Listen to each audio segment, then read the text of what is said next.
What's up everybody? I didn't think I was going to be talking about this today. Actually, if you gave me a million guesses, I probably would have never guessed this. But it is so bad, I'm giving my thoughts. There's some stuff that has come out the past week about Halo, how Halo is being handled, things about Bungie and 343, and to be honest, I was just going to work on my Halo 3 Lasso video and let other people cover it, but then extra stuff came out. And here we are today. Halo follower already covered this, but people kept on asking my opinion, so here it is. So if you aren't in the know, you don't know what's going on, there's two pieces of information we need to talk about. One is a 343 developer who doesn't like guns but is working on a first-person shooter, and two, its original Bungie devs aren't wanted at 343. So yeah, let's talk about it. First up is the 343 developer that said this: I honestly don't think I could go work on a game that glorifies or fantasizes modern guns, aka COD, Battlefield, Rainbow Six. I've had moments I've struggled with Halo, but the weapons and world is pretty sci-fi, which creates a large enough separation from reality. I did a tweet about this, and thankfully someone screenshotted it. I said, if you don't like guns in video games, and it's that bad that it makes you uncomfortable, why work on a first-person military-themed shooter? I don't understand. As you can guess, it got pretty toxic. Most people who replied were pretty level-headed. They had the same reaction I did, but as always, a very toxic minority commented. They went after the dev. As soon as you go from civil debate to insulting the actual person, as soon as you try to get your point across and it isn't respectful, the change you want to see happen goes right out the window. The person or the group who's been insulted just completely shuts down, and they'll use the very insult itself as a reason to stop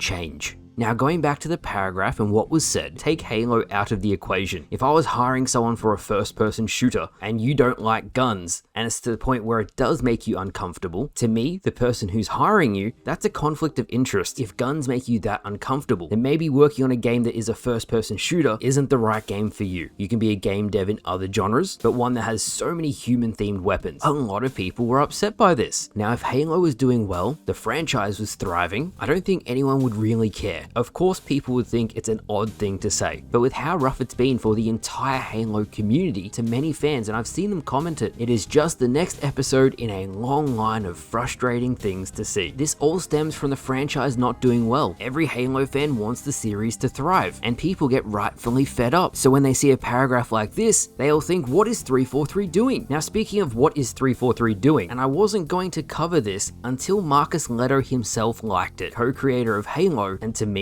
this next section is so much worse than one developer's paragraph on hating a gun. A thread was posted on Twitter the other week, and the post Marcus liked is this: 343 laid off Joe Staten and Paul Bertone, the original creators of Halo, who did a lot of Halo CE's story and mission design, and then decided to do a remaster, not confirmed, of the game without its creators. And when this first came out, and I may get very animated in a second, but bear with me here, people thought there is no way that 343 would actually lay off Joe Staten and Paul Bertone. And then Marcus liking the post gives it legitimacy, which has set off this whole chain reaction, and again, the latest episode in a long line of a storyline of hostility between 343 and ex-Bungie developers. So to catch you up very quickly, here's what you need to know. The relationship between Bungie and 343 Industries was always unnecessarily hostile. That is from Jamie Greisemer himself, ex-Bungie developer. Number 2, 343 hired people specifically for Halo 4 who didn't like Halo. Hardy LaBelle, Halo CE multiplayer lead designer, tried to reach out to 343 a long time ago. They made it clear to him that they wanted nothing to do with him. Number 4, there's a story about Paul Russell, Halo's former environmental artist, in which he applied for a job at 343 Industries, and apparently he was made to wait in the parking lot for an hour after the interview.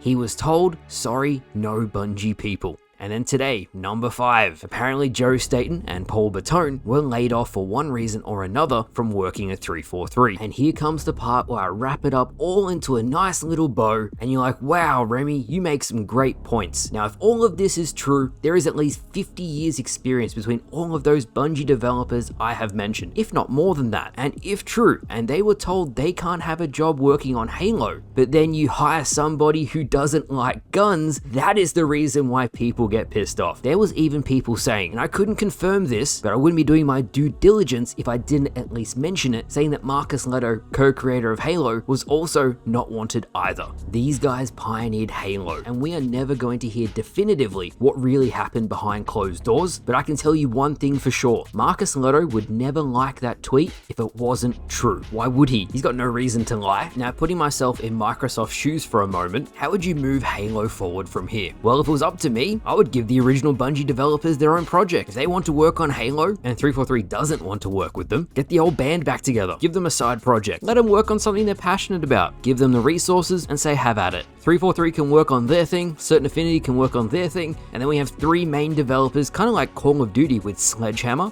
Treyarch, and Activision. You can play whichever Halo game you like. If it's good, play it. If you hate it, don't play it. There's something for everyone. That's what I would do anyway. It gets so tiresome covering negative stuff all the time. I'm honestly just transitioning into doing lasso and long form videos because they make me happy. Also creatively, so much better than news videos. As Halo fans, we're just gonna have to wait and see what Halo projects come out next. And if they're great, fantastic. If not, the Halo franchise is cooked. If there is a Halo remaster and 343 botch it, the franchise is done. With that said, however, from everything I can establish, Microsoft is pretty invested into Halo into the future. It's not just some franchise they're gonna let go to the wayside. They have plans, we don't know if they're good or not yet, of what's gonna be next for Halo. It's going to be a waiting game until we get something substantial, but a lot of you guys asked me to talk about this today, so there you have it. I always remember, and I think it was like 2 years ago, there was a lot of Glassdoor reviews saying 343 was not a good place to work at, and I honestly hope for the day-to-day devs, the ones putting in the ridiculous hours on whatever they're working on, their environment,